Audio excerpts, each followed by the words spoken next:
ছাত্রছাত্রী, বয়স্ক, বৃদ্ধ, পুরুষ, মহিলা সবাইকে আমার সালাম জানাচ্ছি। আসসালামু আলাইকুম। বক্তব্যের শুরুতে আমি গভীর শ্রদ্ধা জানাচ্ছি জুলাই আগস্ট মাসে ফেসিবাদের বিরুদ্ধে ছাত্র শ্রমিক জনতার অভ্যুত্থানে নিহত সকল শহীদের প্রতি। আমি আরও স্মরণ করছি তাদের যারা ফেসিবাদী শক্তির প্রাণঘাতী অস্ত্রের সামনে হিমালয়ের মতো দাঁড়িয়ে অন্যায়ের প্রতিবাদ করে মৃত্যুকে আলিঙ্গন করেছে, আহত হয়েছে, পঙ্গুত্ব বরণ করেছে, হারিয়েছে তাদের চোখের দৃষ্টি। সেই সব বীরদের স্মরণ করছি যারা মিথ্যাচার, লুটপাট, স্বৈরতন্ত্রের বিরুদ্ধে এক দফা দাবি নিয়ে দাঁড়িয়েছিল। কৃতজ্ঞতা চিত্তে স্মরণ করছি আপনাদের ভাই বোনদের, আপনাদের সন্তানদের যারা এই বিপ্লবে অংশগ্রহণ করেছিল। প্রিয় দেশবাসী, আমি আগেও জানিয়েছি, আবারও জানাচ্ছি, গণ অভ্যুত্থানে সকল শহীদের পরিবারকে পুনর্বাসন করা হবে। সকল আহত শিক্ষার্থী, শ্রমিক জনতার চিকিৎসার সম্পূর্ণ ব্যয় সরকার বহন করবে। আহতদের দীর্ঘমেয়াদী এবং ব্যয়বহুল চিকিৎসা এবং শহীদদের পরিবারের দেখাশোনার জন্য স্বাস্থ্য মন্ত্রণালয়ের নেতৃত্বে একটি পূর্ণাঙ্গ তালিকা প্রস্তুত করা হয়েছে। এখন এই নতুন তথ্য পাওয়ার ভিত্তিতে এই তালিকা হালনাগাদ করা হতে থাকবে। গণ অভ্যুত্থানের শহীদদের স্মৃতি ধরে রাখতে সরকার তার যাত্রা লগ্নে জুলাই গণহত্যা স্মৃতি ফাউন্ডেশন নামে একটি ফাউন্ডেশন প্রতিষ্ঠার উদ্যোগ নেয়। এখন সেই ফাউন্ডেশন তৈরি হয়েছে। সকল শহীদ পরিবার এবং আহতদের সর্বোত্তম চিকিৎসা সহ তাদের পরিবারের সম্পূর্ণ দায়িত্ব এই ফাউন্ডেশন গ্রহণ করছে। এই ফাউন্ডেশনে দান করার জন্য দেশের সকল মানুষ এবং বিদেশে অবস্থানরত বাংলাদেশিদের আমরা আহ্বান জানাচ্ছি। গত মাসে কুমিল্লা, নোয়াখালী, সিলেট অঞ্চলে আকস্মিক বন্যা এসব এলাকার মানুষকে হতভম্ব করে দিয়েছে। এখানে বেশিরভাগ এলাকায় কোনোদিন বন্যা হয়নি। তারা বন্যা মোকাবেলা করে অভ্যস্ত নন। দেশপ্রেমিক সশস্ত্র বাহিনী তাৎক্ষণিকভাবে বন্যা আক্রান্ত সবাইকে রক্ষার জন্য এগিয়ে আসে। সেনা, নৌ এবং বিমান বাহিনী পরস্পরের সঙ্গে সমন্বয় করে একযোগে কাজে নেমে পড়ার ফলে মানুষের দুর্ভোগ কম হয়েছে। এর পরপরই এনজিও এবং সাধারণ মানুষ দেশের সকল অঞ্চল থেকে দলে দলে এগিয়ে এসছে। আমি বিশেষ করে দেশপ্রেমিক সেনাবাহিনীকে আবারও ধন্যবাদ জানাচ্ছি। দেশের সকল দুর্যোগকালে তারা সবসময় আন্তরিকভাবে এগিয়ে এসছে। বিশেষ করে বন্যা ও শান্তি শৃঙ্খলা রক্ষার কাজে তাদের সৈনিক এবং অফিসাররা দিনের পর দিন যেভাবে দায়িত্ব পালন করেছে তার কোনো তুলনা হয় না। জনজীবনে স্বস্তি ও আত্মবিশ্বাস প্রতিষ্ঠায় তাদের ভূমিকা অনন্য। বাংলাদেশ সশস্ত্র বাহিনীর সকল সদস্যকে আমি ধন্যবাদ জানাই তাদের সততা, ত্যাগ ও অসীম দেশপ্রেমের জন্য। দেশের স্বাধীনতা সংগ্রাম থেকে শুরু করে বন্যা, খরা, ঝড়, বৃষ্টি, ঘূর্ণিঝড়, সকল প্রাকৃতিক দুর্যোগে আপনারা সকলের শেষ ভরসার স্থান। দেশের প্রতিটি ক্রান্তি লগ্নে আপনারা দেশের মানুষের পাশে থেকেছেন। দেশের স্বাধীনতার পক্ষে, সার্বভৌমত্বের পক্ষে অবস্থান নিয়েছেন। দেশ গঠনে আপনারা সবার আগে এগিয়ে এসেছেন। বিগত জুলাই হতে শুরু হওয়া গণ অভ্যুত্থান, বন্যা, নিরাপত্তা প্রদান, অস্ত্র উদ্ধার সহ সকল কার্যক্রমে আপনারা সফলভাবে দিনরাত কাজ করে যাচ্ছেন। সরকার ও জনগণের পক্ষ থেকে আমি আপনাদের প্রতি কৃতজ্ঞতা জানাচ্ছি। বন্যা আমাদের জনজীবনে আরেকটি দিক উন্মোচন করল। দেশের সকল জায়গায় মানুষের সক্রিয় সহানুভূতির জোয়ার উঠেছিল অবিশ্বাস্য মাত্রায়। ব্যবসায়ী, অর্থবান ব্যক্তিরা যেমন তাদের অর্থ নিয়ে স্বতঃস্ফূর্তভাবে এগিয়ে এসেছিল, তেমনি দেশের বিভিন্ন প্রান্তের সাধারণ মানুষ, স্কুল, কলেজ, বিশ্ববিদ্যালয়ের ছেলেমেয়েরা জোয়ারের ঢলের মতো যার যার সামর্থ্য নিয়ে এগিয়ে এসছে। অনেকেই ছুটে গেছে বন্যার্তদের সহযোগিতা করার জন্য। এনজিওরা বিভিন্ন জায়গা থেকে ছুটে গেছে তাদের সহায়তা নিয়ে। তাদের কাজে অনুপ্রাণিত হয়ে আমি এনজিও নেতাদের সঙ্গে বৈঠক করেছি কিভাবে সরকার তাদের কাজের সঙ্গে সরকারের উদ্যোগকে সমন্বিত করতে পারে সেটার কাঠামো তৈরি করে দেওয়ার জন্য। বন্যা এখন চলে গেছে, কিন্তু পুনর্বাসনের কঠিন কাজ আমাদের সামনে রয়ে গেছে। সকলের সহযোগিতায় আমরা পুনর্বাসনের কাজটি সফলভাবে সমাধান করতে চাই। আইন শৃঙ্খলা পরিস্থিতির উন্নতির জন্য আমরা দিনরাত পরিশ্রম করে যাচ্ছি। যে সমস্ত ভাই বোনেরা তাদের গত 16 বছরের বেদনা জানিয়ে তার প্রতিকার পাওয়ার জন্য আমার অফিস এবং সচিবালয়ের অফিসসমূহের সামনে প্রতিদিন ঘেরাও কর্মসূচি দিয়ে আমাদের কাজকর্ম ব্যাহত করছিলেন, তারা আমার আহ্বানে সাড়া দিয়ে ঘেরাও কর্মসূচির থেকে বিরত হয়েছেন বটে, তবে অন্যত্র আবার তারা তাদের কর্মসূচি দিয়ে যাতায়াতে ব্যাঘাত সৃষ্টি করছেন। আমি কথা দিচ্ছি, আপনাদের ন্যায্য আবেদনের কথা আমরা ভুলে যাব না। আমরা সকল অন্যায়ের প্রতিকারের জন্য প্রতিশ্রুতিবদ্ধ। আমরা আমাদের দায়িত্বকালে যথাসম্ভব সব সমস্যার সমাধানের চেষ্টা করব। আমি আবারও অনুরোধ করছি, আপনারা যাতায়াতে ব্যাঘাত সৃষ্টি থেকে বিরত থাকুন। জাতি আপনাদের প্রতি কৃতজ্ঞ থাকবে। তৈরি পোশাক, ওষুধ শিল্প, এইসব এলাকায় শ্রমিক ভাই বোনেরা তাদের অভিযোগ জানানোর জন্য ক্রমাগতভাবে এই শিল্পের কার্যক্রম পরিচালনা বন্ধ রাখতে বাধ্য করছেন। এটা আমাদের অর্থনীতিতে যে নেতিবাচক প্রভাব ফেলবে সেটা মোটেই কাম্য নয়। এমনিতেই ছাত্র শ্রমিক জনতার বিপ্লবের পর যে অর্থনীতি আমরা পেয়েছি সেটা নিয়ম নীতিবিহীন দ্রুত ক্ষীয়মান একটা অর্থনীতি। প্রাতিষ্ঠানিক কাঠামো প্রায় ধ্বংসপ্রাপ্ত, বৈদেশিক মুদ্রার রিজার্ভ তলানিতে গিয়ে ঠেকেছে। আমরা এই অর্থনীতিতে প্রাণ সঞ্চারের চেষ্টা করছি, আমাদের উদ্যোগে সারাও পাচ্ছি। ঠিক এই সময়ে আমাদের শিল্প কারখানাগুলো বন্ধ হয়ে যাক, অকার্যকর হয়ে যাক, এটা আমাদের অর্থনীতিতে বিরাট আঘাত পড়বে। সেটা কিছুতেই আমাদের কাম্য হতে পারে না। শ্রমিক ভাই বোনদের অনেক দুঃখ আছে, কিন্তু সেই দুঃখ প্রকাশ করতে গিয়ে আপনাদের মূল জীবিকা বন্ধ হওয়ার উপক্রম হলে সেটা ঠিক হবে না। দেশের অর্থনীতি ধ্বংসপ্রাপ্ত হলে সেটা ঠিক হবে না। শ্রমিক মালিক উভয়ের পক্ষে আলোচনা করে এসব সমস্যার সমাধান আমরা অবশ্যই বের করব। আপনারা কারখানা খোলা রাখুন, অর্থনীতির চাকা সচল রাখুন, দেশের অর্থনীতিকে সোজা হয়ে দাঁড়াতে দিন। আমরা আপনাদের সমস্যার স্থায়ী সমাধান বের করার জন্য সর্বশক্তি প্রয়োগ করব। মালিক পক্ষের কাছে আমাদের আবেদন, আপনারা শ্রমিকদের সঙ্গে বোঝাপড়া করুন, কারখানা সচল রাখুন, অর্থনীতির দুর্বল স্বাস্থ্যকে সবল করে তুলুন। ওষুধ শিল্প এবং তৈরি পোশাক শিল্প দেশের গৌরব। এর মাধ্যমে আমাদের শ্রমিক ভাই বোনেরা তাদের কর্মকুশলতা বিশ্বকে মুগ্ধ করেছে। এর সাফল্য এখন থমকে আছে। আমরা এই দুই শিল্পকে তাদের সম্ভাব্য শীর্ষে নিয়ে যেতে চাই। দুর্বল করা তো প্রশ্নই ওঠে না। এই দুই শিল্পের কোথায় কোথায় বাধা আছে, সমস্যা আছে, সেগুলো চিহ্নিত করে তাকে বাধামুক্ত করতে চাই। আমরা বিদেশি ক্রেতাদের একত্রিত করে তাদের সহযোগিতা চাইব, যেন বাংলাদেশের এই শিল্প দুটি বিশ্বের অন্যান্য দেশের চাইতে বেশি আস্থাযোগ্য হয়ে গড়ে উঠতে পারে। সব কিছুই সম্ভব যদি আমরা শ্রমিক মালিক সম্পর্কটা একটা নির্ভরযোগ্য, আনন্দদায়ক করে গড়ে তুলতে পারি। আমাদের সরকারের প্রথম মাস কাটল, দ্বিতীয় মাস থেকে আমরা নতুন বাংলাদেশ গড়ার ভিত্তি হিসেবে নতুন শ্রমিক মালিক সম্পর্কের সূচনা করতে চাই। এটা দেশের সবার কাম্য। দেশের নতুন প্রজন্ম নির্ভয়ে যেন তাদের ভবিষ্যৎ নিয়ে এগিয়ে যেতে পারে, আমরা সেই লক্ষ্যে কাজ করছি। আমাদের দায়িত্ব অনেক। ন্যায়ভিত্তিক একটা সমাজ গড়ে তোলার জন্য একসাথে অনেকগুলো কাজ আমাদের হাত দিতে হবে। 1 জুলাই থেকে 5 আগস্ট পর্যন্ত ছাত্র জনতার গণ আন্দোলনকে দমন করতে যেসব ফৌজদারি মামলা দায়ের করা হয়েছিল, এর মধ্যে হত্যা মামলা ছাড়া বাকি প্রায় সকল মামলা প্রত্যাহার করা হয়েছে। এইসব মামলায় গ্রেফতারকৃত সকলে মুক্তি পেয়েছে। দায়িত্ব গ্রহণের শুরুতেই অন্তর্বর্তীকালীন সরকার বিচার বিভাগের বড় সংস্কারের কাজে হাত দিয়েছে। যোগ্যতম ব্যক্তিকে প্রধান বিচারপতি নিয়োগ দেওয়াতে মানুষের মনে নতুন আশার সঞ্চার হয়েছে। আপিল বিভাগের বিচারপতি নিয়োগ অতি সত্বর এই সকল কালো আইন বাতিল ও প্রযোজ্য ক্ষেত্রে সংশোধন করা হবে। সাংবাদিক সাগর রনি হত্যাকাণ্ড সহ বহুল আলোচিত 5টি হত্যাকাণ্ডের তদন্ত ও বিচার অগ্রাধিকার ভিত্তিতে ও দ্রুততম সময়ে নিষ্পত্তির জন্য সহায়তা প্রদান করা হচ্ছে। সম্প্রতি আমরা বলপূর্বক গুম থেকে সকল ব্যক্তির সুরক্ষার জন্য আন্তর্জাতিক কনভেনশনের সনদে স্বাক্ষর করেছি। ফলে স্বৈরাচার দ্বারা প্রতিষ্ঠিত গুম সংস্কৃতির সমাপ্তি ঘটানোর জন্য আন্তর্জাতিকভাবে আমরা প্রতিজ্ঞাবদ্ধ হলাম। এছাড়া আমরা ফেসিবাদ শাসনের 15 বছরে গুমের প্রতিটি ঘটনা তদন্ত করার জন্য পৃথক একটা কমিশন গঠন করছি। যেসব পরিবার তাদের নিখোঁজ পিতা, স্বামী, পুত্র এবং ভাইদের পাওয়ার জন্য বছরের পর বছর যন্ত্রণার সাথে অপেক্ষা করছেন, আমরা আপনাদের বেদনায় সমবেথী। আয়নাঘরগুলো বন্ধ করে দেওয়া হয়েছে এবং সেই সাথে বের হয়ে আসছে ফ্যাসিস্ট হাসিনা সরকারের গুমের শিকার ভাই বোনদের কষ্ট ও যন্ত্রণা গাথা। আমাদের তরুণ প্রজন্মের ভবিষ্যৎ যেন উজ্জ্বল হয়, সেটা নিশ্চিত করতে শিক্ষা ব্যবস্থার দিকে আমাদের পূর্ণ নজর রয়েছে। ইতিমধ্যে প্রথম শ্রেণী থেকে দ্বাদশ শ্রেণী পর্যন্ত বর্তমানের ত্রুটিপূর্ণ শিক্ষাক্রম পরিবর্তন করা হয়েছে। বই সংশোধন ও পরিমার্জনের কাজ শেষ পর্যায়ে আছে। এই সংস্কারের কাজ অব্যাহত থাকবে। বিশ্ববিদ্যালয়সমূহের উচ্চ প্রশাসনিক পদগুলো পূরণ করে শিক্ষা কার্যক্রম স্বাভাবিক করার কাজ দ্রুত গতিতে এগিয়ে চলেছে। বেসরকারি শিক্ষা প্রতিষ্ঠানগুলোর পরিচালনা বোর্ডে দখলদারিত্বের রাজনীতি বন্ধ করার ব্যবস্থাও নেওয়া হয়েছে। আপনারা নিশ্চয় লক্ষ্য করেছেন, আমাদের প্রথম মাসে দেশের প্রায় সকল বিশ্ববিদ্যালয়ের উপাচার্য এবং উপাচার্য মহোদয়গণ পদত্যাগ করেছেন। উচ্চশিক্ষার ক্ষেত্রে এটা বিরাট শূন্যতার সৃষ্টি করেছে।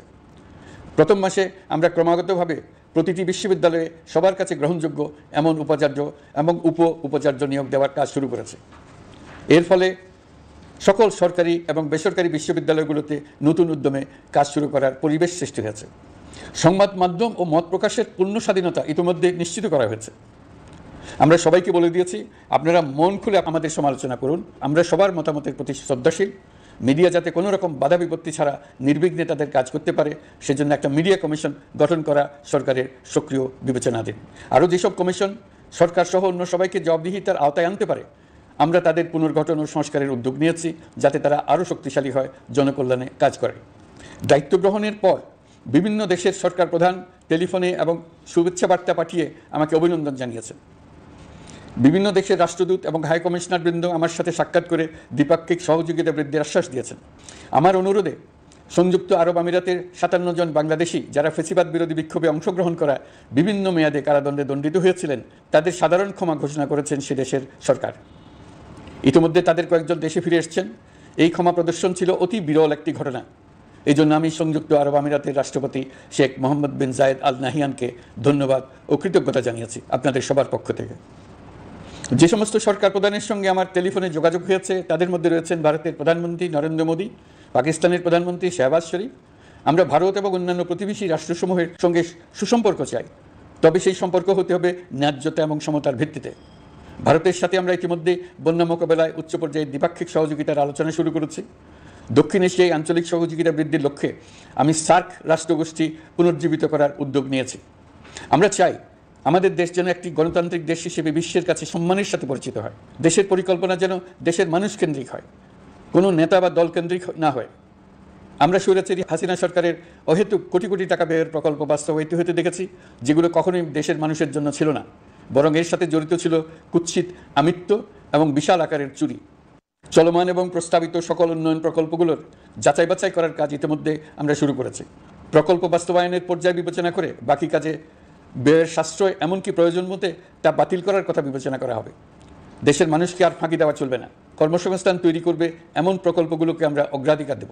লুটপাট ও পাচার হয়ে যাওয়া অর্থ ফিরিয়ে আনার উদ্যোগ আমরা নিয়েছি। আর্থিক খাতে শৃঙ্খলা ফিরিয়ে আনতে একটা ব্যাংকিং কমিশনও গঠন করার উদ্যোগ নেওয়া হয়েছে। বিভিন্ন ব্যাংকের পরিচালনা পরিষদ পুনর্গঠন করা হয়েছে।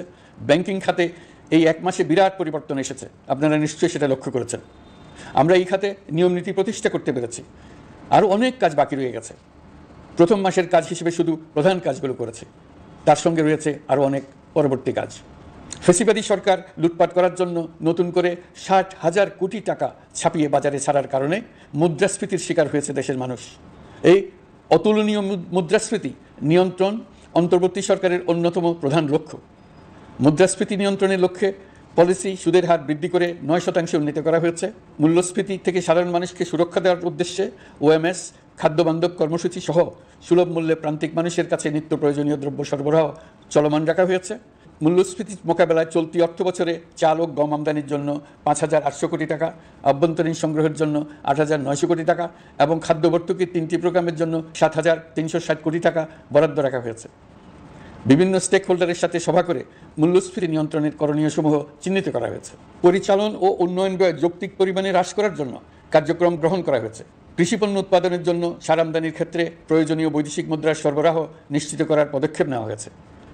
প্রকৃত চাষিগণ যাতে কৃষি ঋণ পেয়ে থাকেন তা নিশ্চিত করার উদ্যোগ নেওয়ার পাশাপাশি কৃষি ঋণের পরিমাণ বৃদ্ধি করা হয়েছে। মার্কিন ডলারের বিপরীতে টাকার বিনিময় হার স্থিতিশীল রাখার লক্ষ্যে বৈদেশিক মুদ্রার বিনিময় হারকে বাজারভিত্তিক করা হয়েছে। কালো টাকা সাদা করার অনৈতিক অনুমতি বাতিল করা হয়েছে।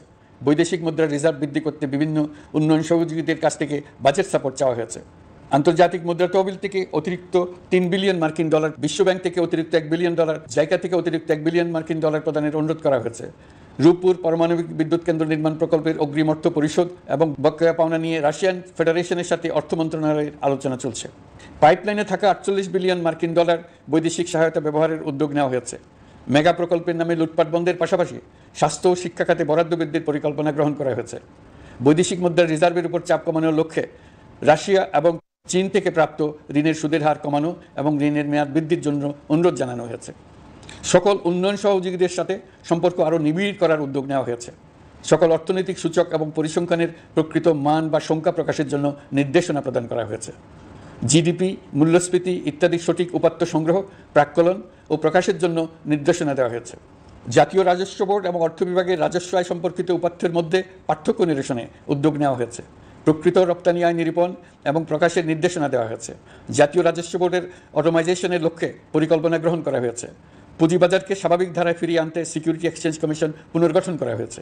নিত্য প্রয়োজনীয় পণ্য সামগ্রীর সরবরাহ স্বাভাবিক রাখার নিমিত্তে ব্যবসায়ী, শিল্প মালিক ও ব্যবসায়ী সংগঠনের সাথে সভা করা হচ্ছে এবং তাদের মতামতের ভিত্তিতে বিভিন্ন ব্যবস্থা গ্রহণ করা হচ্ছে। বিদ্যমান মজুদ ও ঘাটতি মূল্যায়ন করে ভবিষ্যৎ চাহিদা পর্যালোচনা করে স্থানীয় উৎপাদন বৃদ্ধির পাশাপাশি আমদানি পর্যায়ে বিভিন্ন জটিলতা দূরীকরণ, বন্দর ও বড় মোকামসহ পরিবহন ব্যবস্থার বিভিন্ন সমস্যা সমাধানে সংশ্লিষ্ট সকল মন্ত্রণালয়, দপ্তর, বিভাগকে প্রয়োজনীয় নির্দেশ দেওয়া হয়েছে। এই জন্য তেল, চিনি, ডিম ও মাংস উৎপাদনকারী বৃহৎ প্রতিষ্ঠানসমূহের সাথে সভা ও মতবিনিময় করা হচ্ছে। নিত্য প্রয়োজনীয় কিছু দ্রব্যাদি যেমন পেঁয়াজ, আলু এসবের দাম আরও কমানোর জন্য বিদ্যমান শুল্ক হার হ্রাসের বিষয়ে এনবিআরকে প্রয়োজনীয় নির্দেশনা দেওয়া হয়েছে। ইতিমধ্যে এনবিআর পেঁয়াজ, আলু ও কতিপয় কীটনাশকের ক্ষেত্রে আমদানি শুল্ক হ্রাস এবং ক্ষেত্র বিশেষে রেগুলেটরি শুল্ক প্রত্যাহার করে এসআরও জারি করেছে।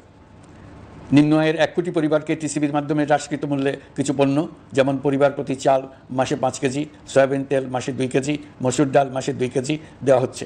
এটি সামনের দিনগুলোতে অব্যাহত রাখা হবে।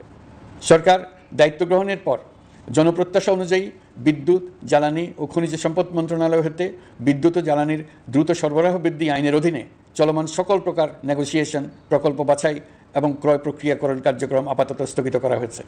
গত 1.5 দশকে এই আইন ব্যবহার করে লক্ষ কোটি টাকা লুটপাট হয়েছে।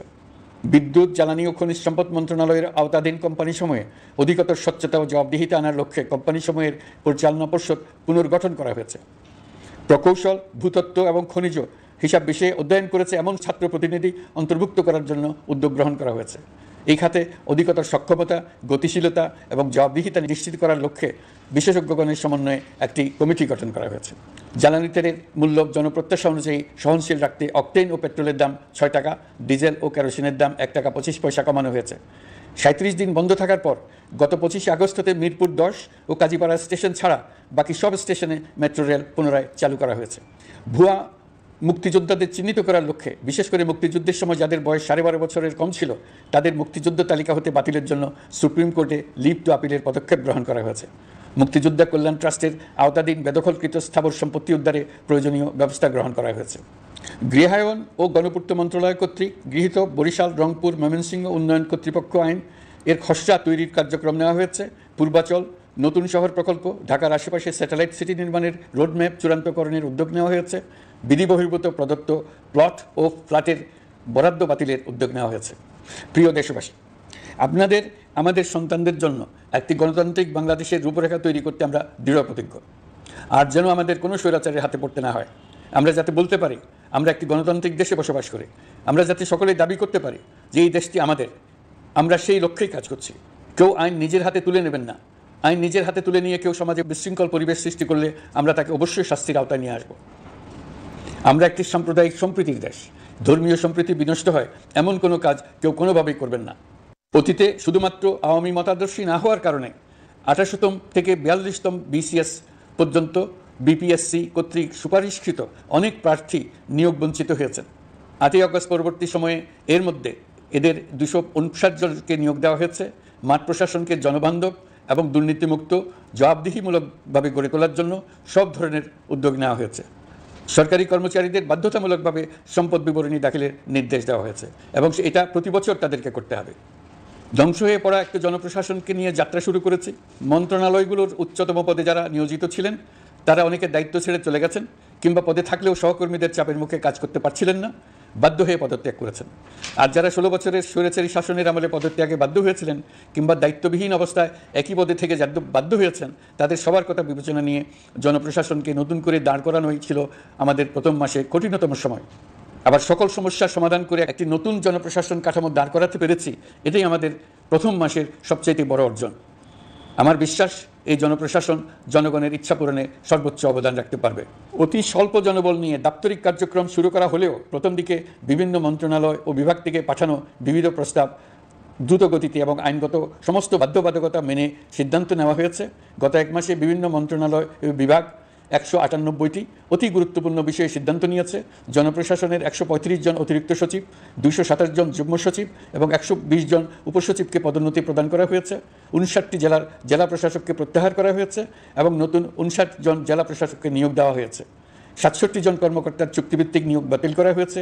10 জন যুগ্ম সচিব, 8 জন অতিরিক্ত সচিব, 6 জন সচিবকে ওএসডি করা হয়েছে। বাংলাদেশ পুলিশের 80 জন ডিআইজি, 30 জন পুলিশ সুপার সহ 110 জনকে পদোন্নতি প্রদান করা হয়েছে।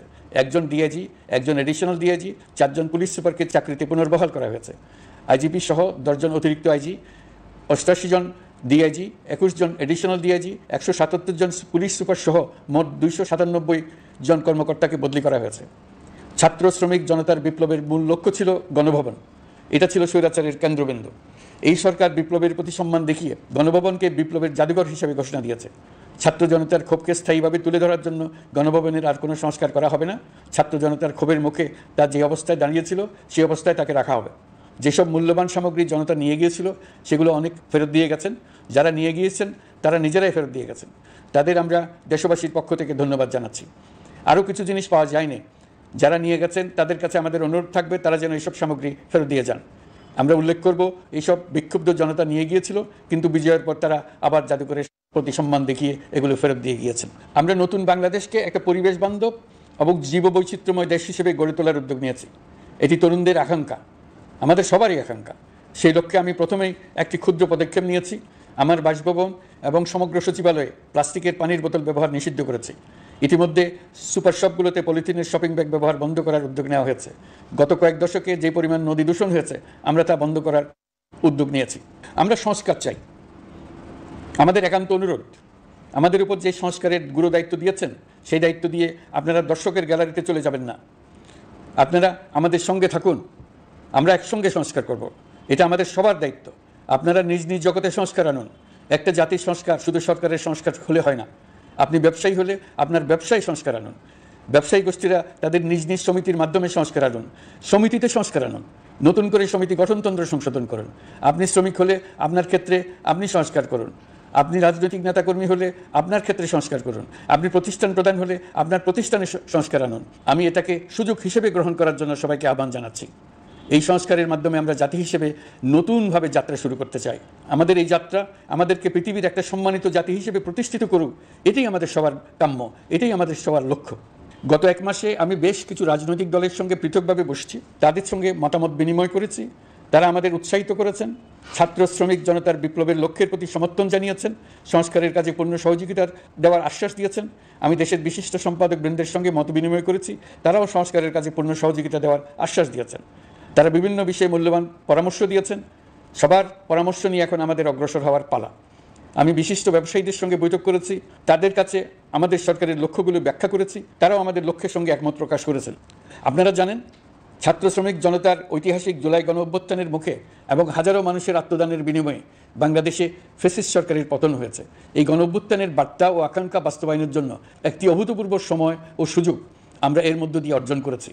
এর বাস্তবায়ন তথা বাংলাদেশের ফ্যাসিজম বা স্বৈরতান্ত্রিক শাসন পুনরাবৃত্তির আশঙ্কা রোধ এবং জনমালিকানা ভিত্তিক কল্যাণমুখী জনস্বার্থে নিবেদিত একটি রাষ্ট্র ব্যবস্থা প্রবর্তনের লক্ষ্যে কিছু জাতীয় ভিত্তিক সংস্কার সম্পন্ন করা জরুরি হয়ে পড়েছে।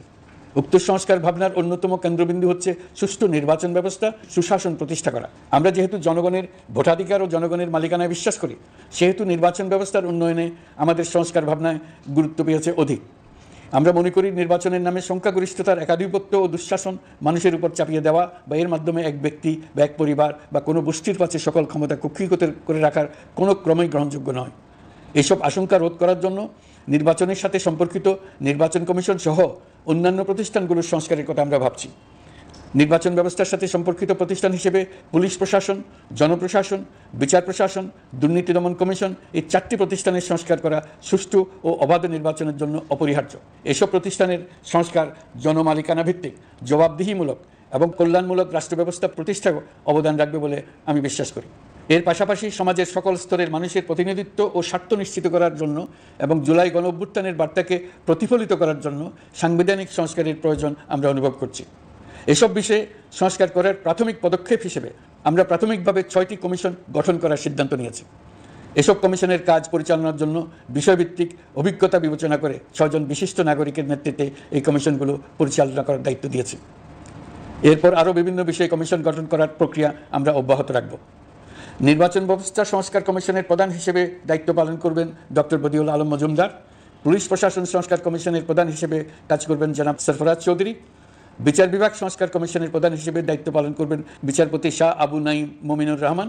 দুর্নীতি দমন সংস্কার কমিশনের প্রধান হিসেবে দায়িত্ব পালন করবেন ডক্টর ইফতেখারুজ্জামান।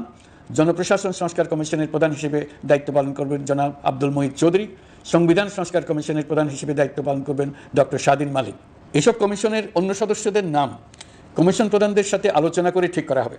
কমিশনগুলোর আলোচনা ও পরামর্শ সভায় উপদেষ্টা পরিষদের সদস্য, ছাত্র, শ্রমিক জনতা আন্দোলনের প্রতিনিধি, নাগরিক সমাজ ও রাজনৈতিক দলের প্রতিনিধিরা উপস্থিত থাকবেন। পূর্ণাঙ্গভাবে গঠিত হওয়ার পর কমিশন আনুষ্ঠানিকভাবে তাদের কাজ আগামী 1 অক্টোবর থেকে শুরু করতে পারবে বলে আমি আশা করছি এবং এটি পরবর্তী 3 মাসের মধ্যে সম্পন্ন হবে বলে আমরা ধারণা করছি।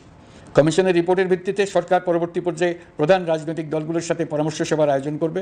চূড়ান্ত পর্যায়ে ছাত্র সমাজ, নাগরিক সমাজ, রাজনৈতিক দলের প্রতিনিধি, সরকারের প্রতিনিধি নিয়ে ব্যাপক ভিত্তিক 3 থেকে 7 দিন ব্যাপী একটি পরামর্শ সভার ভিত্তিতে সংস্কার ভাবনার রূপরেখা চূড়ান্ত করা হবে। এতে এই রূপরেখা কীভাবে বাস্তবায়ন হবে তার একটি ধারণাও দেওয়া হবে। এই আয়োজন জুলাই গণঅভ্যুত্থানের বার্তা বাস্তবায়ন ও রাষ্ট্র পুনর্নির্মাণ তাগিদের ঐক্যবন্ধনে গোটা জাতিকে শক্তিশালী ও আশাবাদী করে তুলবে বলে আমাদের বিশ্বাস।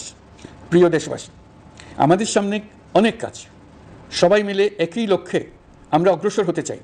আমাদের মধ্যে, বিশেষ করে আমাদের নতুন প্রজন্মের মধ্যে যে সুপ্ত প্রতিভা লুকিয়ে আছে সেটা যেন বিনা বাধায় রাষ্ট্রের এবং সমাজের সহযোগিতায় প্রকাশ করতে পারি, সেই সুযোগের কাঠামো তৈরি করতে চাই।